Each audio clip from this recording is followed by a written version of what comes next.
ಒಂದು ಸಾವಯವ ಕೃಷಿ ಇವತ್ತಿನ ದಿನಮಾನದಲ್ಲಿ ಅತ್ಯಂತ ಅವಶ್ಯವಾಗಿತ್ತು. ನಮಗೆ ಶುಗರ್ ಬರ್ತಕ್ಕಂಥದ್ದು ನಮ್ಮ ಆಹಾರ ಪದ್ಧತಿ ಬದಲಾಗಿದೆ. ಈಗ ನಾವೆಲ್ಲ ತಿನ್ನಕತ್ತಿದ್ದು ಹೈಬ್ರಿಡ್, ಅವರೆಲ್ಲ ತಿಂತದ್ದು ಜವಾರಿ.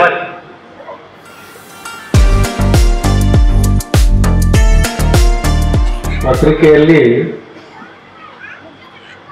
20ನೇ ವರ್ಷದ ಪುಣ್ಯಾರಾಧನಾ ಕಾರ್ಯಕ್ರಮದ ನಿಮಿತ್ತವಾಗಿ ಸಾವಯವ ಕೃಷಿ ಮತ್ತು ಹಸುವಿನ ಮಹತ್ವ ಕುರಿತು ಒಂದು ಚಿಂತನಾ ಸಭೆಯನ್ನ ಇವತ್ತು ಏರ್ಪಾಡು ಮಾಡಿದೆ. ಇವೆರಡೂ ನಮಗೆ ರೈತರಿಗೆ ಬೇಕಾಗಿರ್ತಕ್ಕಂಥ ಒಂದು ಸಾವಯವ ಕೃಷಿ ಇವತ್ತಿನ ದಿನಮಾನದಲ್ಲಿ ಅತ್ಯಂತ ಅವಶ್ಯವಾಗಿರ್ತದೆ. ನಾವು ಹಣದ ಲೋಭಿಗೆ ಬಿದ್ದು ನಮ್ಮ ದುರಾಶೆ ನಮ್ಮನ್ನ ಬಹಳ ವೇಗವಾಗಿ ಜಗ್ತಾ ಇರ್ತಕ್ಕಂಥ ಈ ಸಂದರ್ಭದಲ್ಲಿ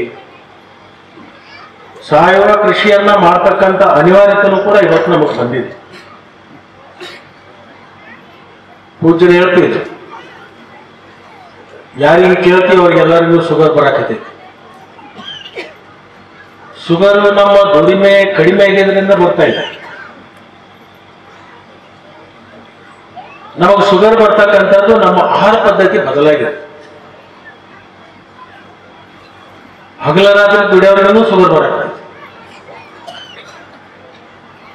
ಶುಗರ್ ಎಷ್ಟಿರಬೇಕು? 95ರಿಂದ 110 ತನಕ ಇದ್ರೆ ಅದು ನಾರ್ಮಲ್ ಅಂತ ಹೇಳಿ ಹಿಂದಿನ ಕಾಲದಲ್ಲಿ ಡಾಕ್ಟರ್ಗಳು ವೈದ್ಯರು ಹೇಳ್ತಾರೆ. ಈಗ ಯಾರು ಬೇಕಾದ್ರೆ ಚೆಕ್ ಮಾಡಿ 180, 200 ಸಹಜ.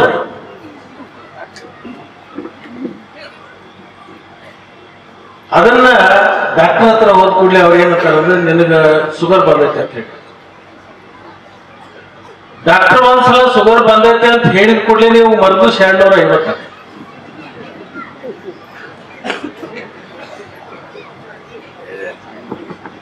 ಒಂದು ವಿಶೇಷವಾದ ಹುಡುಗಿ ಕೊಟ್ಬಿಡ್ತಾರ. ನಿಮಗೆ 190ರಿಂದ 200 ಬಂದೈತಿ, ಇದು ಗಡಿ ದಾಟಿ ಮುಂದೆ ಹೋಗಿಬಿಟ್ಟೈತೆ ಅಂತ. ಅದನ್ನ ನಾವ್ ಏನ್ ತಿಂತೀವಿ, ಯಾಕೆ ಶುಗರ್ ಬಂತು ಅಂತ ಅದನ್ನ ಆಲೋಚನೆ ಮಾಡಲ್ಲ.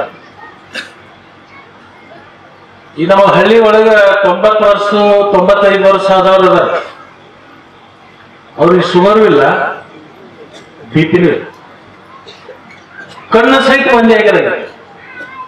ಒಬ್ಬೊಬ್ಬರು ಹಲ್ಲು ಬಿದ್ದರೆ. ಇಲ್ಲಿ ರಾಮಾಯಣ ಚೌಲಾದಾರ ನಮ್ಮ ತಂದೆಯವ್ರ ಬಗ್ಗೆ ಬಹಳ ಒಡನಾಟ. ಅವರು ತೀರ್ ಹೋದಾಗ 97 ವರ್ಷ ಇದೆ. ಅವ್ರಿಗೆ ಶುಗರ್ ಬಿಪಿ ಅಂದ್ರೆ ಎಂತ ಹೊತ್ತಿಗೆ ನಮಗ್ ಕೇಳ್ತಿದ್ರು. ಈಗ ನಮ್ಗೆ ಶುಗರ್ ಬಂದು 20 ವರ್ಷ. ನಮ್ಮ ಅಪ್ಪನ ಶುಗರ್ ಬಂದಿಲ್ಲ, ನನಗೆ ಯಾಕೆ ಬಂತು? ನಮ್ಮ ತಂದೆಯವರು ತಿಂತಕ್ಕಂಥ ಆಹಾರ ಬೇರೆ, ಈಗ ನಾವು ತಿಂತಕ್ಕಂಥ ಆಹಾರ ಬೇರೆ. ಈಗ ನಾವೆಲ್ಲ ತಿನ್ನಕತ್ತಿದ್ದು ಹೈಬ್ರಿಡ್, ಅವರೆಲ್ಲ ತಿಂತದ್ದು ಜವಾರಿ. ಅವಾಗ ಜವಾರಿ ಜೋಳ, ಅವಾಗ ಕಾಯಿಪಲ್ಯ ಎಲ್ಲರೂ ಕೂಡ ರಸಗೊಬ್ಬರ ಹಾಕ್ಲಾರ್ದ, ಔಷಧ ಹೊಡಿಲಾರ್ದ ಕಾಯಿಪಲ್ಯ. ಕಾಲ ಬದಲಾಗಿದೆ. ಅವಾಗಿನ ಕಾಲ ಹೆಂಗಿತ್ತಂದ್ರ